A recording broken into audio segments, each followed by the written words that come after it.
ဇူလိုင်လ9လပိုင်းအတွက်ပေါ့နော်တနေ့တာကျွန်တော်တို့တလစာဟောစရန်လေးရယ်ရတရားလေးရယ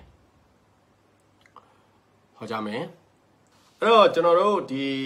9လပိုင်းပေါ့နော်တလတာတနင်္ဂနွေသားသမီးတွေရဲ့ကိုယ်ပိုင်လုပ်ငန်းကိစ္စတွေနဲ့ပတ်သက်ပြီးတော့ကျွန်တော်တို့စတင်ပြီးဟောကြားပေးမယ်အရင်ဆုံးပြောချင်တာတော့9လပိုင်းထဲမှာကလေးအသုံးဆောင်ပစ္စည်းတွေဒီကလေးသူငယ်တွေနဲ့ပတ်သက်တဲ့လုပ်ငန်းတွေတမှုထူးခြားပြီးတော့အားကောင်းနေတဲ့အခြေအနေပိုင်းခြားတစ်ခုဖြစ်ပါတယ်လုပ်ငန်းကိစ္စတွေနဲ့ပတ်သက်ပြီးတော့ကျွန်တော်လှုပ်ဆောင်တဲ့အခါမှာလုပ်သားအင်အားအသစ်တွေဝန်ထမ်းအသစ်တွေရရှိလာမယ်ကိုယ့်ကိုအကျိုးပြုမဲ့ဝန်ထမ်းတွေပေါ့နော်ဝန်ထမ်းအသစ်တွေရရှိလာမဲ့အခြေအနေပိုင်းခြားတစ်ခုဖြစ်တယ်နောက်ချက်ကတော့ကျွန်တော်လှုပ်ထားပြီးသားကျွန်တော်ကြံရှိနေတဲ့အလုပ်တွေမပြီးပြတ်တဲ့အလုပ်တွေဟာဒီ9လပိုင်းမှာကျွန်တော်တို့ပြီးပြတ်အောင်ပြုလုပ်ရမယ့်အခြေအနေပိုင်းခြားတစ်ခုဖြစ်ပါတယ်။ဒါကြောင့်မလို့ကျွန်တော်တို့9လပိုင်းမှာတနင်္ဂနွေသားသမီးတွေကိုယ်ပိုင်လုပ်ငန်းဟာကိုယ့်ရဲ့လုပ်ငန်းကိစ္စတွေနဲ့ပတ်သက်ပြီးတော့ကြံ့ကြာနေတဲ့အပိုင်းတွေပြီးပြတ်အောင်မြင်မှုနေပါနေတဲ့အပိုင်းတွေဒါမှမဟုတ်လို့ချင်းအလုပ်အကျွေးကြံနေတာတွေဟာဒီ9လပိုင်းမှာကျွန်တော်တို့အပြီးပြတ်လှုပ်ဆောင်ရမယ့်အခြေအနေပိုင်းခြားတစ်ခုဖြစ်ပါတယ်။နော်။ဒါကခဏကျွန်တော်ပြောပေါ့နော်ကလေးနဲ့ပတ်သက်တဲ့ကလေးသူငယ်နဲ့ပတ်သက်တဲ့ကလေးအသုံးဆောင်ပစ္စည်းတွေဒီလိုမျိုးရောင်းဝယ်ဖောက်ကားမှုတွေဟာပုံမူပြီးတော့တမှုထူးခြားပြီးတော့အားကောင်းနေတတ်တယ်ပြီးတော့စာရေးကိရိယာတွေနဲ့ပတ်သက်တဲ့အပိုင်းတွေဒါကိုယ်ပိုင်လုပ်ငန်းကိစ္စတွေနဲ့ပတ်သက်ပြီးဒီလိုလုပ်တဲ့လူတွေပုံမူပြီးတော့အားကောင်းမှုရရှိမယ်နော်နောက်တစ်ခါကျွန်တော်တို့ဒီ9လပိုင်းမှာတနင်္ဂနွေသားသမီးတွေငွေကြီးကိစ္စတွေနဲ့ပတ်သက်တဲ့အပိုင်းတွေမှာတော့နည်းနည်းလေးအငင်းပွားစရာတွေတွေ့ကြုံလာမယ်ငွေကိုအပူတပြင်းရှာဖွေရတတ်တယ်ငွေကြီးကိစ္စတွေနဲ့ပတ်သက်ပြီးတော့ကျွန်တော်တို့အေးအေးချမ်းချမ်းရှိတယ်လို့တော့မဟုတ်ဘူးပေါ့နော်အမြဲတမ်းကျွန်တော်ငွေလုံနေတတ်တယ်ငွေဘလောက်ပဲရတယ်ပဲဖြစ်ပေါ့နော်9လပိုင်းမှာကိုယ့်အတွက်ကိုယ့်လက်ထက်မှာ300ပဲရှိ31000ပဲရှိအမြဲတမ်းငွေဟာ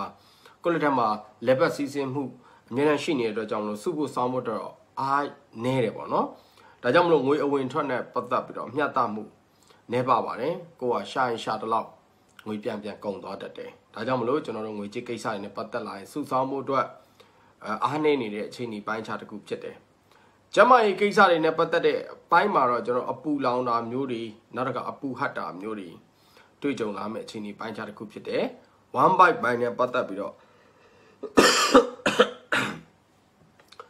1 byte ပိုင်းနဲ့ပတ်သက်ပြီးတော့နည်းနည်းလေးဒုက္ခပေးတယ်ဒါကြောင့်မလို့ကျွန်တော်အပူလောင်တာမျိုးအပူဟတ်တာမျိုး1 byte နာတာ1 byte အောက်တာစသဖြင့်ပေါ့နော်1 byte မှာရှိနေကျွန်တော်တအိမ်တို့အစာအိမ်တို့ဒီပိုင်းတွေနဲ့ပတ်သက်တဲ့အပိုင်းတွေမှာတော့နည်းနည်းလေးအားနည်းတယ် view size စေချင်ပါတယ်နော်အခြေကိစ္စမှာတော့တနင်္ဂနွေသားသမီးတွေကလာမယ့်9လပိုင်းမှာကိုအတွက်ကံကောင်းမှုရရှိမဲ့အခြေအနေပိုင်းခြားတစ်ခုပါတယောက်နဲ့တယောက်ကျွန်တော်တို့အဆင်မပြေဖြစ်နေတာတွေလည်းဒီ9လပိုင်းထဲမှာပြန်လည်ပြီးတော့အဆင်ပြေတင့်မြတ်လာမဲ့အခြေအနေပိုင်းခြားတစ်ခုဖြစ်ပါတယ်ကိုချစ်သူနဲ့ကိုနဲ့ခရီးတစ်ခုအတူတူသွားရတာမျိုးဒါမှမဟုတ်ပျော်ပွဲရှင်ပွဲတစ်ခုခုတွေအတူတူပြုလုပ်ရတာမျိုးတွေတွေ့ကြုံလာမဲ့အခြေအနေပိုင်းခြားတစ်ခုဖြစ်ပါတယ်နောက်တစ်ခါကိုယ့်ရဲ့ချစ်သူလုပ်ငန်းကိစ္စတွေနဲ့ပတ်သက်ပြီးအဆင်မပြေတာတွေပြန်လည်ပြီးတော့အဆင်ပြေတင့်မြတ်လာမဲ့အခြေအနေပိုင်းခြားတစ်ခုဖြစ်တယ်ဒါကြောင့်မလို့အခြေကိစ္စတွေနဲ့ပတ်သက်တဲ့အပိုင်းမှာတော့တနင်္ဂနွေသားသမီးတွေကိုအတွက်ထိုက်တဲ့လောက်ကံကောင်းမှုအဆင်ပြေမှုရရှိမဲ့အချိန်ဒီအပိုင်းခြားတစ်ခုလည်းဖြစ်ပါတယ်နောက်တစ်ခါကိုချစ်သူနဲ့ကျွန်တော်တို့လုပ်ငန်းလှုပ်ဆောင်ဖို့အတွက်တိုင်ပင်ထားတဲ့ကိစ္စတွေဒါမှမဟုတ်လို့အရေးကြီးကိစ္စပြုလုပ်เสียရှိတာတွေဟာအောင်မြင်မှုသတင်းစကားကောင်းတွေကြားသိရမယ့်အချိန်ဒီအပိုင်းခြားတစ်ခုဖြစ်တယ်နောက်တစ်ခါအိမ်တောင်ရေးကိစ္စမှာတော့ကျွန်တော်စာချုပ်စာတမ်းပိုင်းတွေစင်းစရာပိုင်းတွေရုံးပိုင်းဌာနပိုင်းတွေနဲ့ပတ်သက်တဲ့အပိုင်းတွေမှာတော့နည်းနည်းလေးအားနည်းပါတယ်။ဒါကြောင့်မလို့ကျွန်တော်စာချုပ်စာတမ်းချုပ်မဲ့ကိစ္စရုံးကနာကိစ္စတွေနဲ့ပတ်သက်တဲ့အပိုင်းမှာတော့ကိုယ့်အတွက်အားနည်းမှုဖြစ်ပေါ်တတ်တယ်။နောက်တစ်ခါအကျွေးမြီကိစ္စတွေကြောင့်နည်းနည်းလေးမျက်နှာပြရတာမျိုးအကျွေးမြီကိစ္စတွေကြောင့်ကျွန်တော်တို့မျက်နှာပူရတာမျိုးတွေနဲ့ပတ်သက်ပြီးတွေ့ကြုံလာမယ့်အခြေအနေပိုင်းခြားတစ်ခုဖြစ်ပါတယ်။ကျွန်တော်တို့အမေအဖေတွေဒါမှမဟုတ်လို့ရှိရင်ဆရာသမားတွေစီကနေစင်တော့ကျွန်တော်တို့ထိုက်တဲ့လောက်ကူညီထောက်ပံ့မှုတွေရရှိတတ်ပါတယ်နော်နောက်ချက်ကတော့ကျွန်တော်တွေ့ကြုံလာမဲ့ဝန်ထမ်းတွေမနေ့ကတော့ဖြစ်တယ်မနေ့ကဟောနေကြဆိုတော့နော်တလတာအတွက်ဒီ9လပိုင်းတလတာအတွက်ဝန်ထမ်းတွေကအလုပ်လုပ်တဲ့အခါမှာကျန်းမာရေးအနေငယ်ညံ့ပါတယ်9လပိုင်းမှာအလုပ်လုပ်နေရင်ကျန်းမာရေးညံ့တာမျိုးအလုပ်ကနေခွင့်ယူရတာမျိုးကျန်းမာရေးကြောင့်ကျွန်တော်တို့လုပ်ငန်းလုပ်တဲ့အခါမှာတွင်ကျယ်မှုအားနည်းပါတယ်ဒါကြောင့်မလို့ဝန်ထမ်းတွေအနေနဲ့လောက်တာလေးလောက်ပေါ့ကိုကျန်းမာရေးလေးဂရုစိုက်လို့ကျွန်တော်အနေနဲ့မှာကြားချင်တယ်နောက်တစ်ခါလုံရင်းကိုင်နဲ့ထိခိုက်ဒဏ်ရာလေးတွေအနေငယ်ရတတ်တယ်ဒီ9လပိုင်းထဲမှာပဲအလောက်ကိုင်ကိစ္စတွေနဲ့ပတ်သက်ပြီးတော့အပြောင်းရွှေ့မပြုလုပ်တဲ့လာပိုင်းခြားတစ်ခုဖြစ်ပါတယ်ဒါကြောင့်မလို့တနင်္ဂနွေသားသမီးတွေအလောက်ကိုင်ပြောင်းရွှေ့ဖို့အတွက်စဉ်းစားထားတာတွေအလောက်ပြောင်းမှုစဉ်းစားထားတဲ့ကိစ္စတွေခိတ္တခဏစဉ်းစားတွေးခေါ်ပြီးတော့မှပဲပြောင်းရွှေ့ပါကိုတို့ ပြောင်းရွှေ့လိုက်တဲ့လောက်ကကိုယ့်အတွက်ဘာမှမထူးမခြားနာဖြစ်နေတာမျိုးဒါမှမဟုတ်လို့ရှိရင်အလုပ်ပြောင်းမယ်ဆိုရင်အလုပ်ထွက်လိုက်တယ်အလုပ်ရဖို့အတွက်ပြန်လဲပြီးတော့ကြန့်ကြာတာမျိုးဒါကြောင့်မလို့ကျွန်တော်တို့ဝန်ထမ်းတွေခဏလပိုင်းမှာရှိနေတဲ့အလုပ်ကိုပဲတည်တည်ချာချာလေးပြုလုပ်ပါအရင်အပြောင်းရွှေ့ဟိုခုံတီခုံတိတ်မလုပ်ပါနဲ့အရန်ခုံမှာများသွားလို့ရှိရင်ကျွန်တော်တို့ပြုတ်ကြရင်အထိနာလိမ့်မယ်ဟုတ်ပြီနော်အဲ့တော့ခဏလပိုင်းတော့ကိုယ့်အတွက်ကန်ကောင်းတဲ့အယောင်အားဖြင့်ဖော်ပြပေးရမယ်ဆိုရွှေအိုးရောင်အားကောင်းတာပေါ့နော်နောက်တစ်ခါအပြရောင်အားကောင်းတယ်ပန်းစီရောင်အားကောင်းတဲ့အချိန်ဒီပိုင်းခြားတစ်ခုဖြစ်တယ်ကနန်းအားဖြင့်ပြောမယ်ဆိုရင်နံပါတ်8ကနန်းအားကောင်းတယ်နော်နောက်တစ်ခုကတော့ကျွန်တော်တို့နံပါတ်3ကနန်းအားကောင်းတယ်နံပါတ်1ကနန်းအားကောင်းနေတဲ့အချိန်ဒီပိုင်းခြားတစ်ခုအဲ့တော့831ပေါ့နော်အဲ့တော့တခုခုကိုအစင်မပြေဖြစ်တာပဲဖြစ်ပေါ့နော်တခုခုကိုအနေနဲ့ကန်နေတာပဲဖြစ်ဖြစ်ဒီ9လပိုင်းမှာရရပြုတ်လုပ်ခြင်းတယ်ပေါ့နော်ကိုအတွက်ကန်ထောက်ပံ့ရဖို့အတွက်လုပ်ငန်းလုပ်တဲ့အခါမှာအဆင်ပြေစေဖို့အတွက်ရရပြုတ်လုပ်ခြင်းတယ်ဆိုလို့ရှိရင်ကျွန်တော်တို့ဇော်စိမ်းနော်ဇော်စိမ်းပန်းနေရာတိုင်းမှာရှိပါဇော်စိမ်းမရရင်လည်းဇီးညွန့်တို့နော်ရှိပါတယ်နောက်ကျွန်တော်တို့တနေ့အင်္ဂါနံနဲ့ပတ်သက်တဲ့နော်ပန်းတို့အရွက်တို့ကိုကျွန်တော်အလုံးပေါင်း14ပွင့်ကျွန်တော်ဖျားပန်းအောင်ထုတ်ပြီးတော့လှူမယ်နော်နောက်တစ်ခါကျွန်တော်တို့ဒီငွေကြေးကိစ္စတွေနဲ့ပတ်သက်ပြီးအဆင်မပြေတဲ့အခါငွေကြေးကိစ္စတွေနဲ့ပတ်သက်ပြီးတော့အခက်အခဲတစ်ခုခုဖြစ်လာတာပဲဖြစ်ပေါ့နော်ငွေကြေးအကျက်တဲ့တစ်ခုဖြစ်လာတယ်ဆိုရက်ကွက်ထဲမှာရှိနေတဲ့ကလေးတွေကိုကစားစရာပစ္စည်းတို့စားစရာမုတ်တို့ကိုနိုင်တလောက်လေးဝယ်ကျွေးလိုက်ပါဒါဟာလေကိုယ့်ရဲ့ငွေကြေးကိစ္စတွေနဲ့ပတ်သက်ပြီးပြန်လဲပြီးတော့အားကောင်းစေပါတယ်နော်ကျမကြီးကိစ္စတွေနဲ့ပတ်သက်ပြီးတော့တစ်ခုခုအဆင်မပြေဖြစ်လာပြီဆိုလို့ရှိရင်ကျွန်တော်တနင်္ဂနွေသားသမီးတွေကိုယ့်ရဲ့ဒီညအိပ်ဖို့တဲ့အင်ဂျီဝတ်စားတစ်ထည်ကိုစွန့်ပစ်လိုက်မယ်ဆိုရင်သူကထိုက်တဲ့လောက်အဆင်ပြေမှုတော့ရရှိလာပါလိမ့်မယ်โอเค9လပိုင်းမှာကျွန်တော်တို့တနင်္လာသားသမီးတွေကိုပိုင်လုပ်ငန်းကိစ္စတွေနဲ့ပတ်သက်ပြီးလှုပ်ဆောင်တဲ့လူတွေဟာမြေနေရာကိစ္စတွေနေရာထိုင်ခင်းကိစ္စတွေအခက်အခဲဖြစ်ပေါ်တတ်တယ်နော်မြေနေရာကိစ္စနေရာထိုင်ခင်းကိစ္စအခက်အခဲအနှောက်အယှက်တစ်ခုခုကြုံတွေ့လာတတ်တယ်နောက်တစ်ခါကျွန်တော်တို့မိတ်ဆွေအပေါင်းအသင်းတွေနဲ့လုပ်ငန်းကိစ္စတွေနဲ့တွဲဆက်ပြီးတော့လှုပ်ဆောင်တဲ့ကိစ္စတွေမှာတလွဲတချော်တွေဖြစ်ပေါ်နေတတ်တယ်လုပ်ငန်းဆုံးရှုံးတာမျိုးမဟုတ်ဘဲနဲ့တယောက်နဲ့တယောက်နားလည်မှုတဘောထားချင်းကွဲလွဲပြီးတော့လုပ်ငန်းကိစ္စတွေနဲ့ပတ်သက်ပြီးအငင်းကုန်ဖြစ်ရတာမျိုးဆိုလိုချင်းဖြစ်တယ်ပေါ့နော်ကိုယ်ပိုင်လုပ်ငန်းနဲ့ပတ်သက်ပြီးတော့လှုပ်ဆောင်တဲ့အခါမှာတိုးတိုးတိတ်တိတ်နဲ့ကိုယ့်ရဲ့လုပ်ငန်းကိစ္စတွေကိုပိုင်ပိုင်နိုင်နိုင်လှုပ်ဆောင်မှုအတွက်လိုအပ်ပါတယ်နောက်တစ်ခါကျွန်တော်တို့လုပ်ငန်းလုပ်တဲ့အခါမှာကိုယ့်ရဲ့လုပ်အားထက်စားလို့ရှိရင်ကိုယ့်ရဲ့စဉ်းစားတွေးခေါ်မှုအားကိုပုံမို့ပြီးတော့စိုက်ထုတ်ပြီးတော့လှုပ်ဆောင်တင်တယ်9လပိုင်းမှာလေနော်ဆိုတော့တခုခုလောက်ခံနေကြရင်လှုပ်ချင်တိုင်းလှုပ်တာမျိုးမဟုတ်ဘဲနဲ့လုပ်ငန်းကိစ္စတွေနဲ့ပတ်သက်ပြီးတော့ကျွမ်းကျင်နားလည်တည်တက်တဲ့လူတွေနဲ့ကျွန်တော်တိုင်ပင်ဆွေးနွေးပြီးတော့လှုပ်ဆောင်မယ်ဆိုကိုယ့်အတွက်ပုံမို့ပြီးတော့အားကောင်းတာပေါ့နော်နောက်တစ်ခါကျွန်တော်တို့ဒီလုပ်ငန်းကိစ္စတွေနဲ့ပတ်သက်တဲ့အပိုင်းတွေမှာတော့ကျွန်တော်နည်းနည်းလေးခက်ခက်ခဲခဲပင်ပင်ပန်းပန်းနေစူးစမ်းပြီးတော့မှလှုပ်ဆောင်ရမယ်လာပိုင်းကြဖြစ်တယ်ဒါကြောင့်မလို့တနင်္လာသားသမီးတွေတော့ကတော့ကိုယ်ပိုင်လုပ်ငန်းမှာတော့ကျွန်တော်နည်းနည်းလေးခက်ခဲတာတွေအဆင်မပြေဖြစ်တာတွေတချို့တော့ကြုံတွေ့လာနိုင်တယ်ကျွန်တော်မှားချင်တာကတော့ဒီဆက်သူ share တွေအများနဲ့ပူပေါင်းပြီးလှုပ်ဆောင်မဲ့ကိစ္စတွေမှာတော့နည်းနည်းလေးအားနေတယ်အမှတော့သွားပြီးတော့နည်းနည်းလေးဂရုစိုက်ဖို့အတွက်တော့လိုအပ်လိမ့်မယ်နော်နောက်တစ်ခါငွေကြေးကိစ္စမှာငွေကြေးကိစ္စတွေနဲ့ပတ်သက်ပြီးတော့မနေ့ကကျွန်တော်ဒီတလတာမှာတနင်္လာသားသမီးတွေကကျွန်တော်တို့လုပ်ငန်းကိစ္စတွေမှာရင်းနှီးမြှုပ်နှံလို့ငွေကုန်ကြေးကျဖြစ်တာမျိုးနေအိမ်ကိစ္စတွေကိုယ့်ရဲ့အိုးအိမ်ကိစ္စတွေကိုယ့်ရဲ့နေရာထိုင်ခင်းကိစ္စတွေကြောင့်ငွေကုန်ကြေးကျဖြစ်ပေါ်တာမျိုးနောက်တစ်ခါခရီးသွားလာနဲ့ပတ်သက်ပြီးတော့ကျွန်တော်တို့လှုပ်ဆောင်ထားတဲ့ကိစ္စမှာခရီးစဉ်ပြစ်ပြီးတော့ငွေကြေးဆုံးရှုံးတာမျိုးနောက်ကကိုယ့်ရဲ့ဆွေမျိုးသားချင်းတွေရဲ့ကိစ္စကိုယ့်ရဲ့ဆွေမျိုးသားချင်းတွေရဲ့ပြဿနာကိုယ့်ရဲ့ဆွေမျိုးသားချင်းတွေရဲ့အခက်အခဲကိုကူညီပေးလို့ကိုယ့်ရဲ့ငွေကြေးကိစ္စဆုံးရှုံးထိခိုက်နစ်နာတာမျိုးဒီလိုမျိုးကိစ္စတွေနဲ့ပတ်သက်ပြီးတော့တွေ့ကြုံလာနိုင်တယ်9လပိုင်းမှာကျမရေးကိစ္စတွေနဲ့ပတ်သက်လာရင်တော့ကျွန်တော်တို့ခေါင်းထုတ်ခေါင်းကိုက်ဖြစ်တာမျိုးတွေအေးမိနှာစီးဖြစ်တာမျိုးတွေနည်းနည်းလေးဂရုစိုက်ပေးပါကျမကြီးဆိုးလားလို့ပြောမယ်ဆိုရင်တော့ဆိုးတာတော့မဟုတ်ဘူးပေါ့နော်ခဏပြောတယ်အေးမိမယ်နှာစီးမယ်ခေါင်းအုံမယ်ခေါင်းကိုက်မယ်စသဖြင့်ဒီလိုအပိုင်းခြားလေးတွေကြုံတွေ့လာမယ်ယောဂကြီးကြီးမားမားမဟုတ်ပါဘူးကိုယ့်အတွက်ယောဂတေးသေးဖွဲဖွဲလေးပါဒါပေမဲ့ယောဂသေးပေမဲ့လည်းခဏခဏဖြစ်နေတာတော့တိတ်မကောင်းဘူးတတိထားဆင်ကျင်တာပုံမှုပြီးတော့ကိုယ့်အတွက်ကောင်းပါလိမ့်မယ်အခြေအကိစ္စမှာတော့တနင်္လာသားသမီးတွေချစ်သူနဲ့ခက်တာခဏခွဲခွာရလိမ့်မယ်ဗျနော်တန်နေတကြီးပြောင်းသွားတာလုပ်ငန်းကိစ္စတွေနဲ့ပတ်သက်ပြီးပြောင်းရွှေ့ရတာမျိုးဒါမှမဟုတ်လို့ရှိရင်ကိုချစ်သူနဲ့ကိုနဲ့ခက်တာခဏအဆက်အသွယ်ပြတ်သွားတာမျိုးတွေတွေ့ကြုံလာမယ့်ချိန်ဒီပိုင်းခြားတစ်ခုဖြစ်ပါတယ်အထူးသတိထားရမယ့်တစ်ချက်ကတော့အခြေကိစ္စမှာငွေကြေးကိစ္စလုပ်ငန်းကိစ္စတွေမှာကိုချစ်သူနဲ့ပူးပေါင်းပြီးလှုပ်ဆောင်မှုမျိုးကိုရှောင်ကျဉ်သင့်ပါတယ်အခြေအရဒီတိုင်းထားရင်တော့သူ့အတူကောင်းတယ်အဲ့ဒီလုပ်ငန်းကိစ္စတွေငွေကြေးကိစ္စတွေသွားပြီးတော့ကျွန်တော်ပတ်သက်ဆက်နွယ်လိုက်လို့ရှိရင်အခြေကိစ္စမှာမလိုလားအပ်တဲ့ပြဿနာတွေဖြစ်လာနိုင်တယ်နော်ဒီကျွန်တော်တို့တနင်္လာသားသမီးတွေဒီလာမ9လမှာကိုချစ်သူစီကနေစင်အရန်ကျင်နာတာတွေယူရတယ်တိတ်မမျှော်လင့်နဲ့ရမှာမဟုတ်ဘူးအဲ့တော့ဖြစ်နိုင်တယ်ဆိုရင်တော့အထီးကျန်ဆန်နေရတာမျိုးတွေဖြစ်တတ်တယ်ဒါ ဒါမှမဟုတ်လို့ရှိရင်ကိုယ့်ရဲ့ချစ်သူကကိုယ်ဂရုစိုက်မှုရော့ပါတဲ့လအပိုင်းခြားတစ်ခုလည်းဖြစ်တယ်။အဲ့ဒီကိစ္စနဲ့ပြဿနာခဏခဏရှာမယ်ဆိုတော့ပြဿနာခဏခဏဖြစ်မှာပေါ့နော်။ဟိုကွဲတယ်ကျွန်တော်ပြောတယ်ကွဲကွာသွားတာတွေတယောက်နဲ့တယောက်လမ်းခွဲသွားတာမျိုးတွေတော့မဟုတ်ဘူးပေါ့နော်။ဒါပေမဲ့တယောက်နဲ့တယောက်အကျဉ်းနာယူရတွေရော့နေတတ်တယ်ဂရုစိုက်မှုတွေရော့နေတတ်တယ်ဒါမှမဟုတ်လို့ချင်းကိုချစ်သူနဲ့ကိုနဲ့ဒီလာမဲ့9လပိုင်းထဲမှာဟိုတယောက်တနေရာစီခွဲနေရတာမျိုးတွေပေါ့နော်တွေ့ကြုံလာမဲ့အချိန်ဒီပိုင်းခြားတစ်ခုဖြစ်ပါတယ်အိမ်တော်ရေးကိစ္စတွေမှာတော့ကျွန်တော်တို့ငွေကြီးကိစ္စတွေမှာနည်းနည်းလေးစိတ်ရှုပ်စရာစိတ်ညစ်စရာတချို့ကြုံတွေ့လာတတ်တယ်ရဝေးမှာရှိနေတဲ့ကိုယ့်ရဲ့မိတ်ဆွေအပေါင်းအသင်းတဦးတယောက်ဒါမှမဟုတ်လို့ချင်းကိုယ့်ရဲ့ဆွေမျိုးသားချင်းတဦးတယောက်နော်စေယုံအသေးတန်တက်ရတာမျိုးတွေဒုမဟုတ်နိုင်သတင်းကြားရတာမျိုးတွေတွေ့ကြုံလာမယ့်အချိန်ဒီပိုင်းခြားတစ်ခုဖြစ်ပါတယ်နော်နေအိမ်မတန့်တာမျိုးတစ်ခုခုဟိုကိုသူများတစ်ခုခုပဲပြုဟိုပါပေါ့ဘယ်လိုခေါ်အောက်လန်းနဲ့ပဲပြုလို့ဘာလို့စိတ်တွေးလေခြောက်ချားတဲ့အချိန်ဒီပိုင်းခြားမျိုးတွေညနေဆောင်လောက်ဆိုဖြစ်လာတတ်တယ်အဲ့တော့တနင်္လာသားသမီးတွေကျွန်တော်တို့တွေးလေခြောက်ချားမှုတွေဖြစ်ပေါ်တတ်တယ်အဲ့ဒါလေးတော့နည်းနည်းလေးဂရုစိုက်ပေးပါအမျိုးသမီးတွေအနေနဲ့ကတော့ကျွန်တော်တို့သွေးယောဂတွေနောက်တစ်ခါအမျိုးသမီးယောဂနဲ့ပတ်သက်တဲ့အပိုင်းတွေမှာတော့နည်းနည်းအားနေတယ်အိမ်အောင်တွေဂရုစိုက်ပေးပါဒီ9လပိုင်းမှာတကယ်လို့ကျွန်တော်တို့သားသမီးရခဲ့မယ်သားသမီးယတနာရင်သွေးယတနာရခဲ့မယ်ဆိုလို့ရှိရင်ခင်ဗျားတို့တော်တော်လေးဂရုစိုက်ပါခလိပြတ်ကြတတ်ပါတယ်နော်အဲ့တော့ဒီ9လပိုင်းထဲမှာအိမ်အောင်တွေကျွန်တော်တို့ရင်သွေးယတနာရခဲ့မယ်ဆိုရင်ကျွန်တော်4လပိုင်းထိဂရုစိုက်ပေါ့နော်ကိုဝင်စားရတာကနေစပြီးတော့နောက်4လထိနည်းနည်းလေးတော့ကိုယ့်ရဲ့ဒီရင်သွေးကိုနည်းနည်းလေးဂရုစိုက်ပါကိုဝင်ပြတ်ကြတတ်ပါတယ်နောက်ချက်ကတော့ကျွန်တော်တွေးကြုံလာမယ်တနေ့တာကျွန်တော်တို့ဒီဝန်ထမ်းတွေအနေနဲ့အပြောင်းရွှေ့အားကောင်းနေတဲ့ချိန်ဒီပိုင်းခြားတစ်ခုဖြစ်ပါတယ်လုပ်ငန်းကိစ္စပြောင်းချင်တဲ့လူတွေအလုပ်ရွှေ့ချင်တဲ့လူတွေဌာနပြောင်းချင်တဲ့လူတွေနေရာထိုင်ခင်းပြောင်းချင်တဲ့လူတွေအတွက်ကျွန်တော်တို့ကောင်းမွန်သောဖြစ်တည်မှုတွေရရှိလာမယ့်ချိန်ဒီပိုင်းခြားတစ်ခုဖြစ်ပါတယ်သို့တော့ကိုယ့်ရဲ့စိတ်ကတော့မတင်မကျတွေဖြစ်ပေါ်နေတတ်တယ်အပြောင်းရွှေ့မှာအားကောင်းတယ်နေရာထိုင်ခင်းကိစ္စတွေဌာနကိစ္စတွေခဏမြို့ရွာအပြောင်းရွှေ့တွေအလုပ်အပြောင်းရွှေ့တွေမှာတော့အားကောင်းတယ်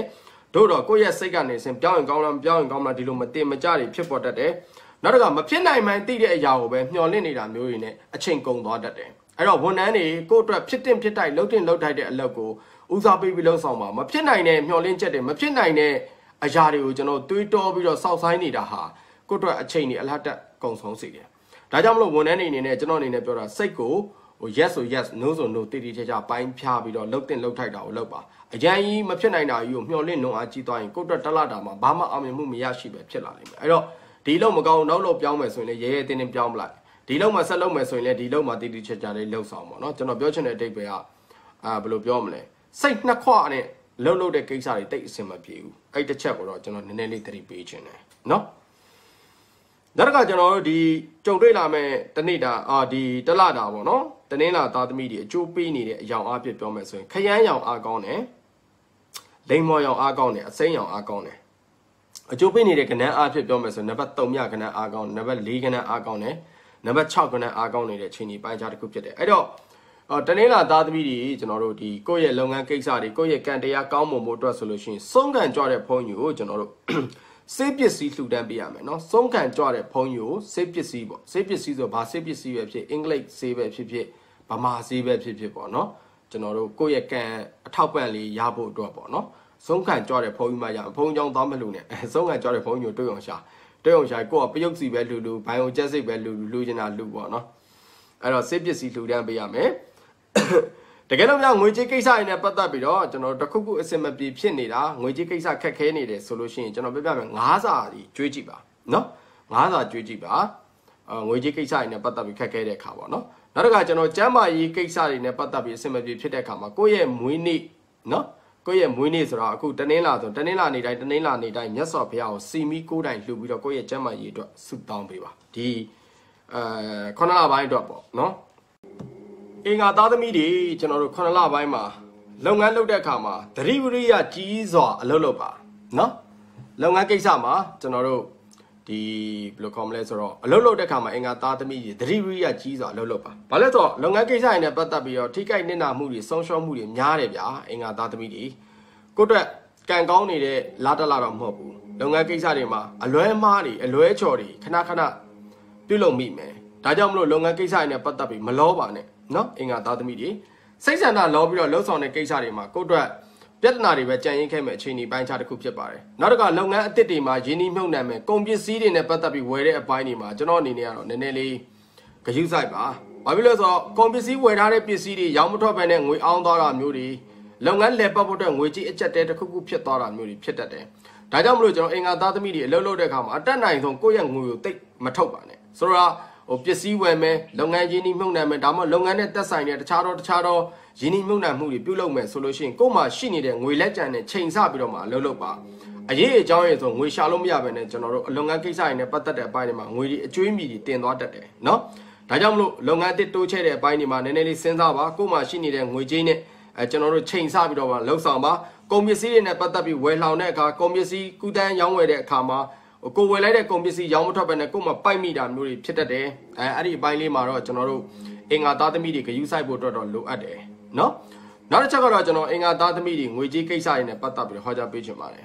ငွေကြေးကိစ္စတွေနဲ့ပတ်သက်ပြီးတော့ခက်ခဲမှုတွေရှိတာတော့မှန်တယ်ဒါပေမဲ့အဲ့လိုခက်ခဲမှုတွေဖြစ်တိုင်းမှာကိုယ့်ကိုအမြဲတမ်းကူညီတဲ့လူဒါမှမဟုတ်လို့ရှိရင်အကြံကောင်းညံကောင်းပေးတဲ့လူတူဦးတယောက်အမြဲတမ်းရှိနေတတ်တယ်ကိုယ့်ရဲ့အနီးနားမှာပေါ့နော်ကိုယ့်ရဲ့မိတ်ဆွေလည်းဖြစ်နိုင်လို့ကိုယ့်ရဲ့ချစ်သူလည်းဖြစ်နိုင်တယ်ကိုယ့်ရဲ့အဖေမေလည်းဖြစ်နိုင်တယ်နော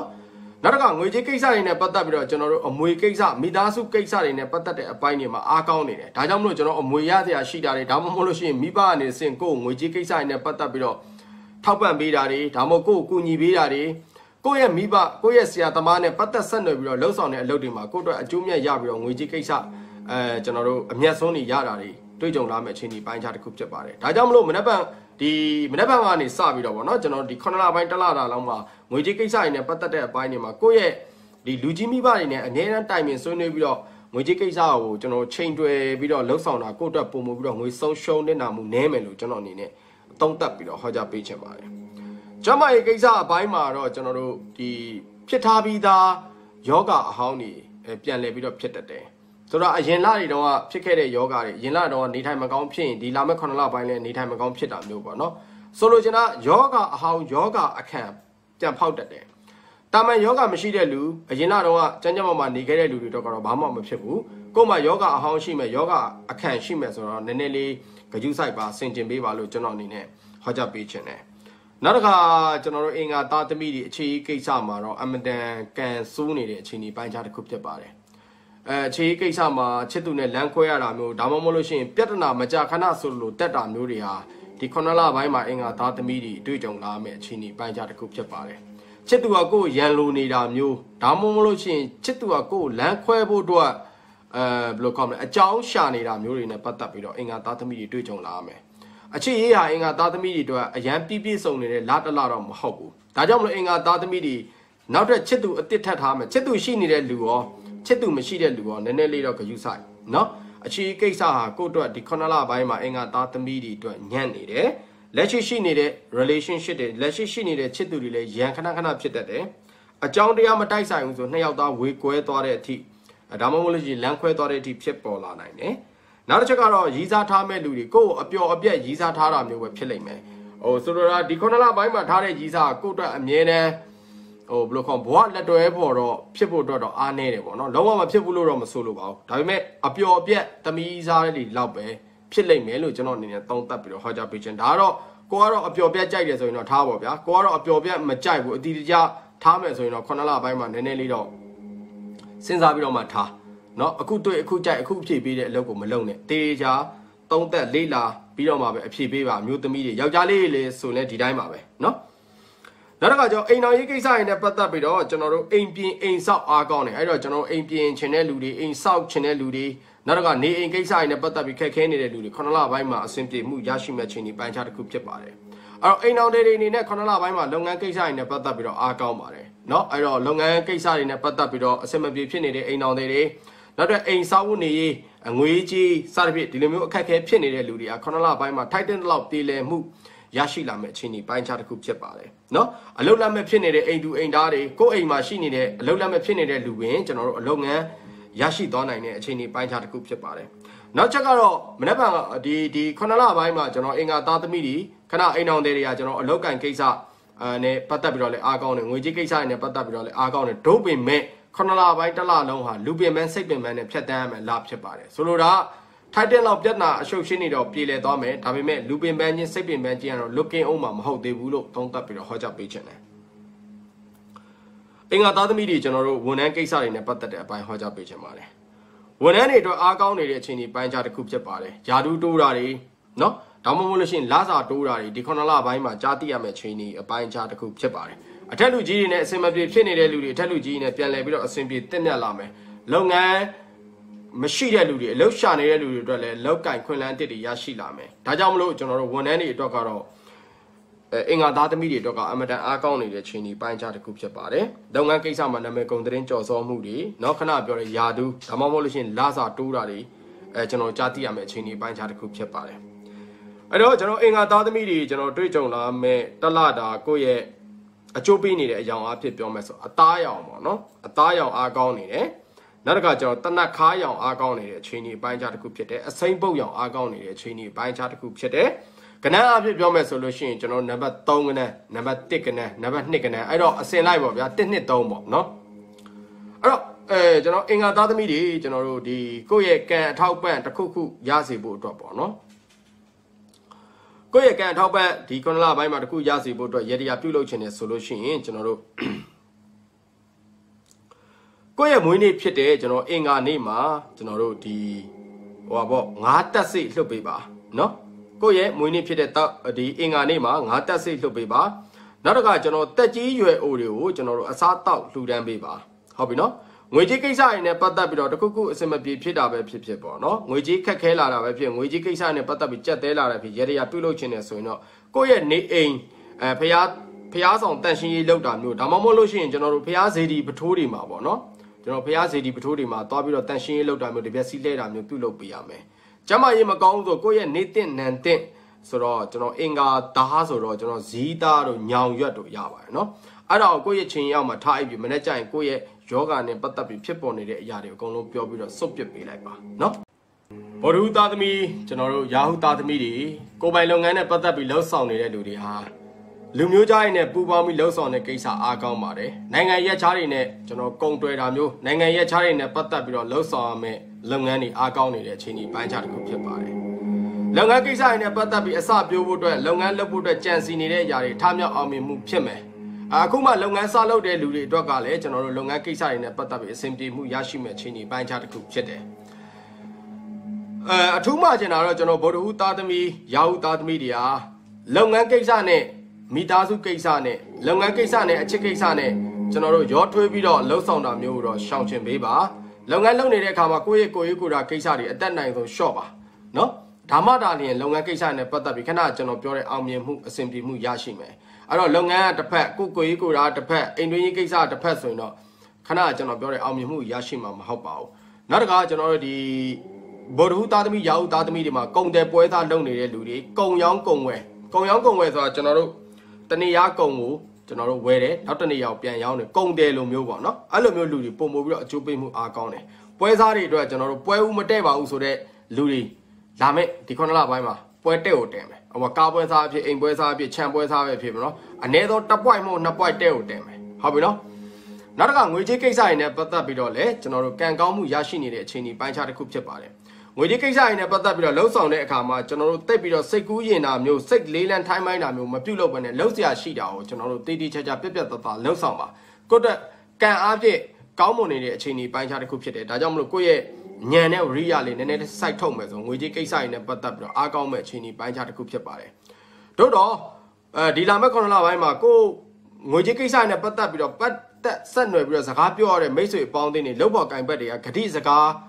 းမတီတာမျိုးစကားမတီတာမျိုးတွေနဲ့ပတ်သက်ပြီးတော့တွေ့ကြုံလာမယ်ဒါကြောင့်မလို့သူတို့စီကနေစင်ကျွန်တော်တို့ငွေပေးငွေယူလုပ်တဲ့အခါမှာငွေမရတာမဟုတ်ဘူးရတော့ရမယ်ဒါပေမဲ့တက်မှတ်ထားတဲ့ရက်တဲ့ကြော်လွန်ပြီးရတာမျိုးငွေပေးကန်ဒီကြရင်ဟိုရွှေ့ဒီရွှေ့ဟိုလုတ်ဒီလုတ်စသဖြင့်ဒီလိုလူတွေနဲ့လက်ပေါက်ကတ်တဲ့လူတွေနဲ့ကျွန်တော်တို့ပတ်သက်ဆက်နွယ်ပြီးတော့ငွေကြေးကိစ္စတွေမှာကျွန်တော်ပြောဆိုဆက်ဆံရတတ်တယ်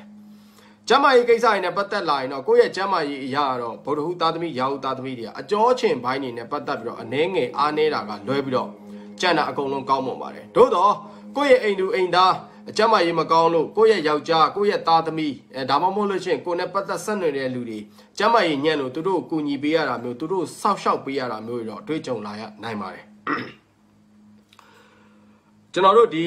9လပိုင်းမှာအခြေကိစ္စနဲ့ပတ်သက်ပြီးတော့ကျွန်တော်တို့မင်္ဂလာဆောင်မဲ့လူတွေစိတ်ဆက်ကြောင်းလမ်းမဲ့လူတွေလူကြီးနားပေါက်မယ်ဆိုတဲ့လူတွေဟာပြဿနာတစ်ခုမဟုတ်တစ်ခုဖြစ်တတ်တယ်ဒါမှမဟုတ်လို့ရှိရင်အဲ့လိုလောက်ခံဒီမှာအကြောင်းတစ်ခုမဟုတ်တစ်ခုအကြောင်းဒီလိုမျိုးစိတ်ဆက်ကြောင်းလမ်းမဲ့ကိစ္စလူကြီးနားပေါက်မဲ့ကိစ္စကျွန်တော်တို့အပြောင်းရွှေ့ပြုလုပ်ရတာမျိုးတွေတွေ့ကြုံလာမယ်ဒါကြောင့်မလို့9လပိုင်းမှာကျွန်တော်တို့မင်္ဂလာကိစ္စတွေစိတ်ဆက်ကြောင်းလမ်းမဲ့ကိစ္စတွေယူမဲ့ကိစ္စတွေတိတ်ပြီးတော့မလောပါနဲ့အောင်လို့ကျွန်တော်အနေနဲ့ပြောချင်တယ်ဝါလဲဝင်နေပြီဆိုတော့လေအဲ့လိုကိစ္စတွေနဲ့ပတ်သက်တဲ့အပိုင်းတွေမှာတော့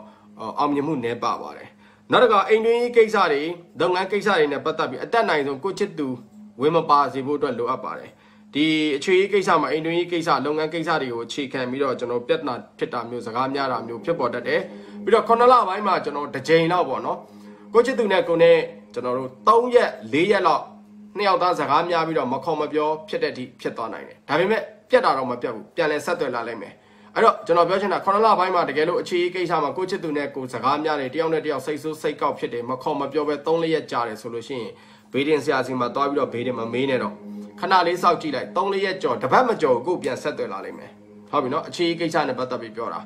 ဟိုကွဲမဲ့ကန်တရားမှာတော့ရှိနေတာမျိုးတော့မဟုတ်ဘူးပေါ့နော်ဒါကြောင့်မလို့9လပိုင်းမှာတကယ်လို့ကိုချစ်သူနဲ့ကိုစကားများမယ်စိတ်ဆိုးစိတ်ကောက်ဖြစ်မယ်တယောက်နဲ့တယောက်အဆက်အသွယ်ပြတ်သွားမယ်မခေါ်ဘူးဆိုလို့ရှိရင်ဘေဒင်တမ်းမမေးနေအောင်ရရတမ်းမချီနေအောင်ကျွန်တော်ပြောလို့တပတ်လောက်စောက်ကြည့်လိုက်သူ့လိုသူ့အတူပြန်ဆင်ပြေလာလိမ့်မယ်နော်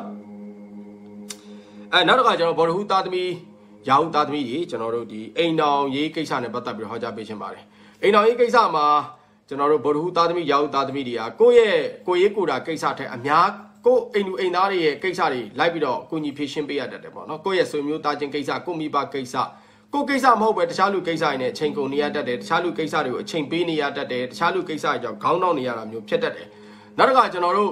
ဟိုဘယ်လိုခေါ်မလဲ3ရက်ရှိပြီစီရတယ်3ရက်ရှိပြီဆိုခဏနေအောင်တစ်ပတ်လောက်စောင့်ကြည့်လားအိမ်တော်ရေးကိစ္စမှာကျွန်တော်တို့အမှုခင်းနဲ့ပတ်သက်ပြီးတော့ဥပဒေနဲ့မလွတ်ကင်းတဲ့အလုပ်ရမျိုးတွေအတက်နိုင်ဆုံးရှောင်ခြင်းပါနော်အဖမ်းဆီးအချုပ်နှောင်ခံရတာမျိုးတွေဖြစ်တတ်တယ်ဒါကြောင့်မလို့ကျွန်တော်ဥပဒေနဲ့မလွတ်ကင်းတဲ့အလုပ်တွေရှောင်ခြင်းပေးပါဒီဗုဒ္ဓဟူသားသမီးရာဟုသားသမီးအိမ်တော်တဲ့ဥမာကျွန်တော်ချဲရောင်းတာ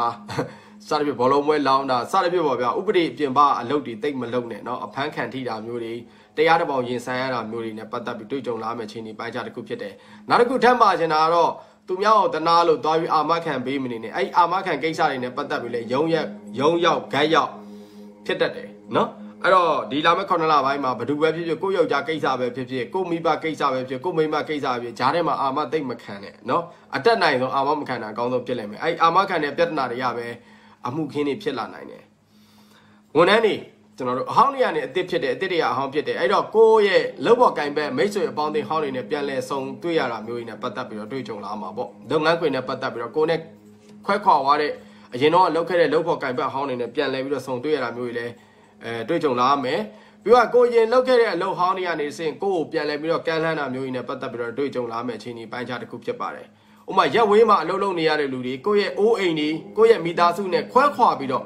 တနေ့တစ်ကြီးမှာအလုပ်လုပ်နေရတဲ့လူတွေပြန်လဲပြီးတော့ကိုယ့်ရဲ့နေရာထိုင်ခင်းကိုယ့်ရဲ့မိသားစုနဲ့အတူတူနေပြီးတော့မှကျွန်တော်တို့အလုပ်လုပ်ရတဲ့ပုံစံမျိုးတွေတွေ့ကြုံလာမယ့်အခြေအနေပိုင်းခြားတစ်ခုဖြစ်ပါတယ်။ဆိုတော့လင်များခွဲခွာပြီးတော့လှုပ်ဆောင်နေရတာမျိုးကိုယ့်ရဲ့မွေးရက်မြေကိုစွန့်ခွာပြီးတခြားတနေကြီးမှာလှုပ်ဆောင်နေရတဲ့လူတွေပြန်လဲပြီးတော့ကိုယ့်မွေးရက်မြေမှာလုပ်ငန်းလှုပ်ဆောင်ရတာမျိုးတွေနဲ့ပတ်သက်ပြီးတွေ့ကြုံလာမယ့်အခြေအနေပိုင်းခြားတစ်ခုဖြစ်ပါတယ်အဲ့တော့ကျွန်တော်တို့ရုံးမှာကျွန်တော်တို့ဒီဝန်ထမ်းတွေစုပြီးတော့ခရီးထွက်တာမျိုးပျော်ပွဲရှင်ပွဲလုပ်တာမျိုးဝန်ထမ်းတွေတခုပေါ့နော်စုပေါင်းပြီးတော့တခုကြံစီထားတဲ့ပျော်ပွဲရှင်ပွဲဒါမှမဟုတ်လို့ရှိရင်လုပ်ငန်းကိစ္စတွေနဲ့ပတ်သက်တဲ့အပိုင်းတွေမှာတော့အောင်မြင်မှုရရှိမဲ့အခြေအနေပိုင်းခြားတစ်ခုဖြစ်ပါတယ်လုပ်ငန်းကိစ္စတွေနဲ့ပတ်သက်ပြီးကိုပိုင်းဒီဝန်ထမ်းတွေဟာကိုယ့်ရဲ့လုပ်တရားရှိတဲ့လုပ်ဟောင်းဟိုပါပေါ့ဒီ6လပိုင်းမှာကြံရှိတဲ့အလုပ်ကျွေးကို9လပိုင်းမှာပြီးပြတ်အောင်လုပ်ပါနော်အဲ့ဒီအလုပ်ကျွေးအလုပ်အကြံအလုပ်ကိုအကျွေးကြံတာမျိုးမလုပ်ဘဲနဲ့ပြစ်ထားတဲ့အလုပ်တွေကနေစင်ပြဿနာဖြစ်လာနိုင်တယ်ဒါကြောင့်မလို့ရှင်းစရာရှိတဲ့စီးရင်တွေရှင်းပါဒီဘက်9လပိုင်းကိုမတည်လာနဲ့တဲမယ်ဆိုလို့ရှိရင်ကျွန်တော်1လ2လဒီ1ရက်2ရက်နဲ့ပြီးနေအောင်ရှင်းအဲ့ဒီအလုပ်ကျွေးအလုပ်အကြံတွေကနေစင်ပြဿနာဖြစ်လာနိုင်တယ်အဲ့ဒါလေးတော့နည်းနည်းလေးဂရုစိုက်ပေးပါโอเคကျွန်တော်တို့ဒီဗုဒ္ဓဟူသားသမီးရာဟုသားသမီးတလတာအတွက်ကံကောင်းနေတဲ့အကြောင်းအဖြစ်ဖတ်ကြားခွင့်ပြုပါအဲ့တော့အဝါရောင်အားကောင်းနေတယ်ဗျာနောက်တစ်ခါကျွန်တော်အညိုဘုတ်ရောင်အားကောင်းနေတဲ့ချိန်ဒီပိုင်းခြားတစ်ခုဖြစ်ပါတယ်ကြက်သွေးရောင်အားကောင်းနေတဲ့အချိန်ဒီပိုင်းခြားတစ်ခုဖြစ်တယ်ခဏန်းအားဖြစ်ပြောမယ်ဆိုနံပါတ်1ခဏန်းအားကောင်းနေနံပါတ်3မြခဏန်းအားကောင်းနေကျွန်တော်နံပါတ်9ခဏန်းအားကောင်းနေတဲ့အချိန်ဒီပိုင်းခြားတစ်ခုဖြစ်တယ်အဲ့တော့တစ်ခုခုကျွန်တော်တို့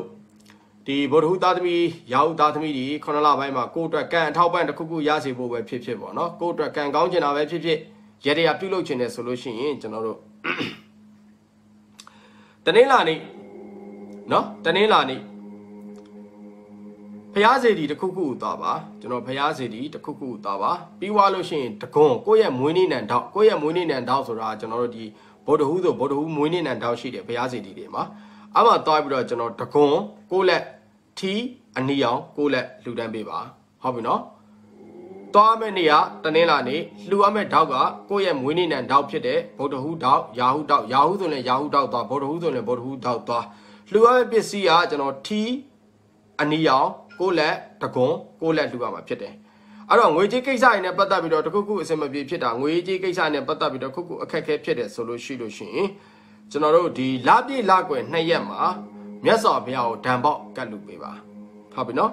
ကျမ်းမာရေးကိစ္စတွေနဲ့ပတ်သက်ပြီးတော့တခုခုအစင်မပြေဖြစ်နေတဲ့အခါမှာကိုယ့်ရဲ့ခြေသေးလက်သေးစတိညှက်ပြီးတော့ကျွန်တော်ရေမျှောပေးပါโอเคအဲ့တော့ကျွန်တော်တို့သားသမီးတွေကိုယ်ပိုင်လုပ်ငန်းကိစ္စတွေနဲ့ပတ်သက်ပြီးလှုပ်ဆောင်တဲ့ကိစ္စတွေဟာလုပ်ငန်းကိစ္စတွေနဲ့ပတ်သက်ပြီးလှုပ်ဆောင်တဲ့အခါမှာတစ်ခေါက်ထဲနဲ့ပြီးမြောက်အောင်မြင်မှုနည်းပါပါတယ်ထပ်ပြန်တယ်လဲလုပ်ငန်းကိစ္စအောင်မြင်မှုတွေထပ်ပြန်လဲစူးစမ်းရတယ်ပင်ပင်ပန်းပန်းစူးစမ်းရတယ်ပေါ့နော်လုပ်ငန်းလုပ်တဲ့အခါမှာ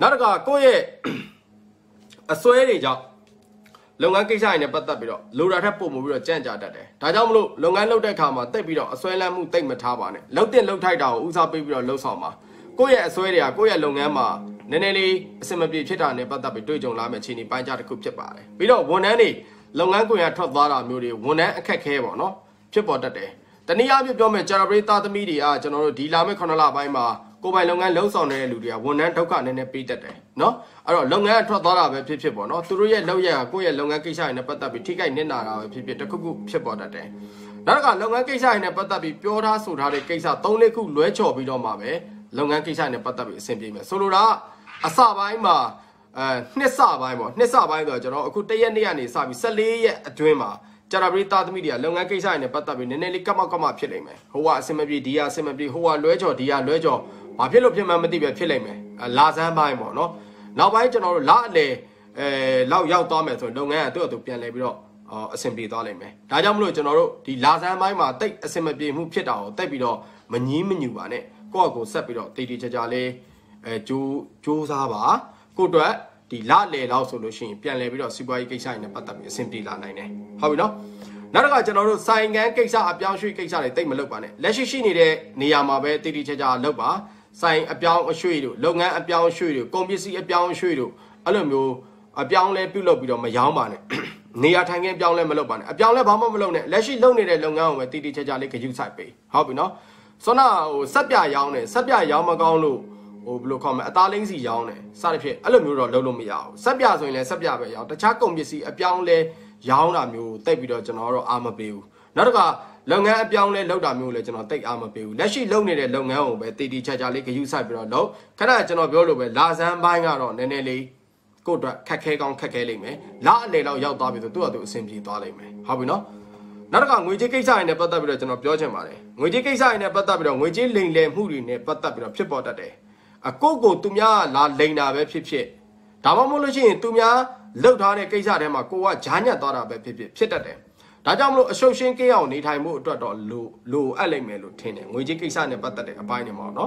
်ပြီးသွားတဲ့အခါကျရင်ကျွန်တော်တို့ငွေကြေးကိစ္စတွေနဲ့ပတ်သက်တဲ့အပိုင်းတွေမှာငွေဝင်စရာရှိတယ်ဆိုချောချောမွေ့မွေ့ဝင်တာမဟုတ်ပြဿနာတက်စကားများဒါမှမဟုတ်စိတ်ညစ်စိတ်ရှုပ်ပြီးတော့မှငွေဝင်တာမျိုးဂျာပရိသားသမီးတွေ9လပိုင်းမှာငွေမဝင်တာမဟုတ်ဘူးဝင်တော့ဝင်တယ်ငွေဝင်တဲ့အခါကျရင်သူကအေးအေးဆေးဆေးမဝင်လာဘူးပြဿနာဖြစ်ရင်ဖြစ်မဖြစ်ရင်အဲ့လိုမျိုးစိတ်ပင်ပန်းလူပင်ပန်းပြီးတော့မှပတ်စံကိုယ်စီရောက်လာတာမျိုးဒါပေမဲ့ရောက်လာတဲ့ပတ်စံကတော့မြဲမြံမှုရှိမယ်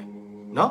ဆိုတော့ရောက်လာတဲ့ပတ်စံတော့ကိုယ့်အတွက်မြဲမြံမှုရှိမယ်ငွေပြန်ထွက်တာတော့တိတ်မရှိဘူးဒါပေမဲ့ငွေအဝင်လေးမှာတော့နည်းနည်းလေးပြဿနာအရှုပ်ချင်းစိတ်ညစ်စရာစိတ်ရှုပ်စရာတွေနဲ့ငွေဝင်လာတတ်တာမျိုးဆိုလိုချင်းဖြစ်တယ်ကျမရဲ့ကိစ္စတွေနဲ့ပတ်သက်လာရင်တော့ကျွန်တော်တို့ဂျာပရိသားသမီးတွေအားကောင်းပါတယ်နော်ကျမရဲ့နေထိုင်မကောင်းဖြစ်နေတဲ့လူတွေဆေးရုံဆေးကန်းဖြစ်နေတဲ့လူတွေကိုဝစ်ဖြစ်နေတဲ့လူတွေစသဖြင့်ပေါ့နော်ကျမရဲ့ကိစ္စတွေနဲ့ပတ်သက်ပြီးတက်တာပြောက်ကင်းလာတာမျိုးဆေးရုံတက်နေရတဲ့လူတွေဆေးရုံဆင်းလာတာမျိုးတွေကျမရဲ့အထောက်ပံ့စေဝါအထောက်ပံ့ဆရာသမားအထောက်ပံ့ကျမရဲ့ကိစ္စတွေနဲ့ပတ်သက်ပြီးဒီလိုအားကောင်းနေတဲ့အချိန်ကြီးအပိုင်းခြားတစ်ခုဖြစ်ပါတယ်နောက်တစ်ခါအခြေကြီးကိစ္စနဲ့ပတ်သက်ပြီးတော့ဟောကြားပေးချင်ပါတယ်ဂျာပရိသားသမီးတွေအခြေကြီးကိစ္စမှာလူမှုရေးအရှုပ်ချင်းဖြစ်ပေါ်မယ်ကိုရီးယားဇလန်တွဲတွေလို့3ပွင့်ဆိုင်လို့4ပွင့်ဆိုင်လို့5ပွင့်ဆိုင်လို့အခြေကြီးဇလန်တွေဖြစ်ပေါ်လာမယ်နော်ကိုချစ်သူကကိုယ့်ကိုတစ္ဆာဖောက်တာမျိုးဒါမှမဟုတ်လို့ရှိရင် ကိုယ့်ရဲ့အခြေရေးကိစ္စမှာမလိုလားတဲ့ဂျာလူတွေရဲ့နှောက်ယှက်မှုတွေနဲ့ပတ်သက်ပြီးတော့ဒီစိတ်ဆင်းရဲရမယ်စိတ်ရှုပ်ရတတ်တယ်ကြာတော်ပရိသတ်သမီးတွေကျွန်တော်လူမှုရေးအရှုပ်ရှင်းဖြစ်တယ်လို့ပြောတာနားလေတာမသိဘူးเนาะလူမှုရေးအရှုပ်ရှင်းဖြစ်တယ်ဆိုတာဟောပေါ့ခဏကျွန်တော်ပြောလို့3ပွင့်ဆိုင်တွေ4ပွင့်ဆိုင်တွေဖြစ်လာနိုင်တယ်ချစ်သူတစ္ဆာဖောက်ခြင်းခံရတတ်တယ်ကြာတော်ပရိသတ်သမီးတွေနည်းနည်းလေးခရူးဆိုင်ပေါ့เนาะအဲ့တော့လုံးဝယုံကြည်စွာနဲ့လွတ်ထားမယ်ဆိုရင်တော့ကျွန်တော်ပြောတဲ့ဟောကင်းကပုံမှုပြီးတော့မှန်သွားမှာပေါ့เนาะအဲ့တော့အဓိကတော့ဗီဇရှိနေတဲ့လူတွေပုံမှုပြီးတော့ခရူးဆိုင်ပေါ့เนาะဒီလိုမျိုးဖောက်ပြန်ထရှိတဲ့relationship တွေဆိုပုံမှုပြီးတော့ဒီ9လပိုင်းမှာဂယူးဆိုင်ထင်တယ်နောက်တစ်ချိန်ထပ်ပြီးတော့ဖောက်ပြန်လာနိုင်တယ်ဒါလေးကိုတော့နည်းနည်းလေးဂယူးဆိုင်ဖို့တော်တော်လိုအပ်ပါတယ်เนาะနောက်တစ်ခါကျွန်တော်တို့ဒီကြုံတွေ့လာမယ့်တနေ့တာကျွန်တော်ပရိသတ်သမီးတွေရဲ့ကျွန်တော်တို့ရဲ့အိမ်တော်ရေးကိစ္စတွေနဲ့ပတ်သက်ပြီးဟောကြားပေးချင်ပါတယ်အိမ်တော်ရေးကိစ္စမှာရပ်ဝေးရနေစဉ်သတင်းစကားကောင်းကြားသိရတတ်ပါတယ်ရပ်ဝေးရမိတ်ဆွေတွေနဲ့ပူးပေါင်းပြီးလှုပ်ဆောင်တဲ့ကိစ္စတွေထားမြောက်အောင်မြင်မှုရရှိမယ်စိုက်ပျိုးရေးကိစ္စမွေးမြူရေးကိစ္စတွေနဲ့ပတ်သက်ပြီး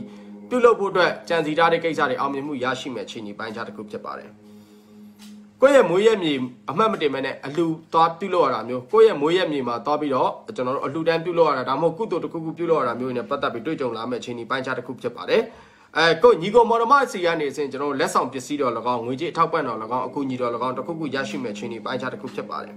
လုပ်ငန်းကိစ္စတွေနဲ့ပတ်သက်ပြီးတော့တွဲဆက်လှုပ်ဆောင်တဲ့အခါမှာကိုယ့်ရဲ့အိမ်အောင်ဘက်နဲ့တိုင်ပင်ညှိနှိုင်းပြီးတော့မှကျွန်တော်လုပ်ငန်းကိစ္စတွေနဲ့ပတ်သက်ပြီးတွဲဆက်လှုပ်ဆောင်ပါငွေကြေးကိစ္စလည်းထုံနည်း၎င်းပါပဲကျွန်တော်ပြည်သားသမီးတွေကိုယ့်ရဲ့အိမ်အောင်ဘက်တွေနဲ့တိုင်ပင်ဆွေးနွေးပြီးတော့မှလှုပ်ဆောင်တာပုံမှုပြီးတော့ကောင်းလိမ့်မယ်တကယ်လို့တိုင်ပင်ဆွေးနွေးမှုမရှိဘူးဆိုလို့ရှိရင်အဲ့ကိစ္စတွေနဲ့ပတ်သက်ပြီးတော့အခြေခံပြီးစကားများရတာမျိုးစကားအရှုပ်ချင်းဖြစ်ရတာမျိုးနဲ့ပတ်သက်ပြီးတွေ့ကြုံလာမယ်9လပိုင်းမှာမိသားစုကျွန်တော်တို့ဖျားဘူးခကြီးထွက်ရတာမျိုးဒါမှမဟုတ်ညံ့နေခကြီးသွားရတာမျိုးနဲ့ပတ်သက်ပြီးတွေ့ကြုံလာမယ်အချင်းကြီးအပိုင်းခြားတစ်ခုဖြစ်ပါတယ်တို့မဟုတ်လင်းယောက်ျားတော်၎င်းမိန်းမတော်၎င်းကျွန်တော်လုပ်ငန်းကိစ္စလူမှုရေးကိစ္စနဲ့ကိုယ့်ရဲ့မိသားစုနဲ့ခွဲခွာပြီးတော့ညံ့နေခကြီးထွက်ရတာမျိုးနဲ့ပတ်သက်ပြီးတော့တွေ့ကြုံလာမယ်အချင်းကြီးအပိုင်းခြားတစ်ခုဖြစ်ပါတယ်ကျွန်တော်ပရိသတ်သမီးတွေကြုံတွေ့လာမယ်ကျွန်တော်ဝန်ထမ်းနဲ့ပတ်သက်တဲ့ကံကြမ္မာဖြစ်ပါတယ်ကျွန်တော်ပရိသတ်သမီးတွေကျွန်တော်ဝန်ထမ်းတွေအနေနဲ့အလုပ်လုပ်တဲ့အခါမှာစိတ်ပါဝင်စားမှုအာရုံနေတဲ့အခြေအနေပိုင်းခြားတစ်ခုဖြစ်ပါတယ်ကိုယ့်ရဲ့လူမှုရေးကိစ္စကိုယ့်ရဲ့အခြေရေးကိစ္စတခြားတော့ကိုယ့်ရဲ့ပြဿနာအရှုပ်ရှင်းတွေမှာအချိန်ပေးနေရတဲ့အတွက်ကြောင့်ကိုယ့်ရဲ့လုပ်ငန်းကိုအာရုံပြည့်ပြည့်ဝမစိုက်နိုင်တာမျိုးဒါကြောင့်မလို့လုပ်ငန်းကိစ္စတွေနဲ့ပတ်သက်ပြီးခဏလွဲမားတာမျိုးတွေနဲ့ပတ်သက်ပြီးတွေ့ကြုံလာမယ်ဒါကြောင့်လူကူဒီကိုယ့်ရဲ့အထက်လူကြီးတွေရဲ့စူပူချိန်မောင်းခြင်းအပြစ်ပေးခြင်းတွေခံရတတ်တယ်လောက်ပေါ်ကင်ဘက်ကြားထဲမှာလည်းတယောက်နဲ့တယောက်နားလည်မှုသဘောထားချင်းကွဲလွဲတာတွေလောက်နေတာစိတ်မပျော်ဘူးအလောက်ကထွက်ချင်နေတယ်ပတ်စံရလို့တာလုံနေရတာတကယ်တမ်းကျတော့ဒီအလုပ်ကိုလှုပ်ချင်စိတ်မရှိတော့အောင်ဖြစ်ပေါ်နေတတ်တယ်နော်ပြီးတော့ကျွန်တော်တို့ဒီဝန်ထမ်းတွေအနေနဲ့ကျွန်တော်တို့နိုင်ငံခြားမှာသွားပြီးတော့အလုပ်လုပ်မဲ့လူတွေ